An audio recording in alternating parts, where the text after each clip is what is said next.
Arunachal Pradesh Bharatiya Janata party సొంతమయ్యింది. రెండవసారి వరుసగా అధికారంలోకి వచ్చింది. అది మామూలు విజయం కాదు. 2/3 కంటే ఎక్కువ అని చెప్పాలి.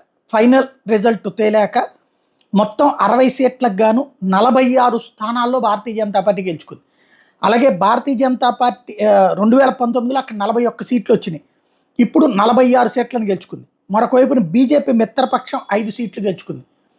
ఒకప్పుడు తూర్పు ప్రాంతం అంటే కాంగ్రెస్ తప్పించి మరొక పేరు తెలియని చోట్ల తర్వాత ప్రాంతీయ పార్టీలు వచ్చినాయి. ఆ ప్రాంతీయ పార్టీతో జట్టు కట్టి కాంగ్రెస్ పార్టీ గెలుస్తూ వచ్చింది. ఇప్పుడు అక్కడ కాంగ్రెస్ తన ఉనికిని తాను కోల్పోతూ వస్తుంది.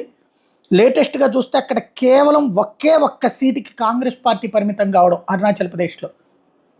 ఏదైతే చైనాతో అంటకాగుతూ చైనా చెప్పిన మాటలనే వల్లెవేస్తున్నటువంటి కాంగ్రెస్ పార్టీకి ఆ చైనా పక్కనున్న చైనా నాదని చెప్తున్నటువంటి తవాంగ్ నాదని అరుణాచల్ ప్రదేశ్కి సంబంధించినటువంటి ప్రాంతమే చెప్తూ ఉంటుంది. అట్లాంటి చోట్ల చైనాని వ్యతిరేకించే, చైనాని నిలదీసే, చైనాని తప్పుబట్టే, చైనాని కదలనీయకుండా చూసేటటువంటిది భారతీయ జనతా పార్టీ అని అక్కడ జనం నమ్ముతున్నారన్నది ఇక్కడ అర్థమవుతుంది.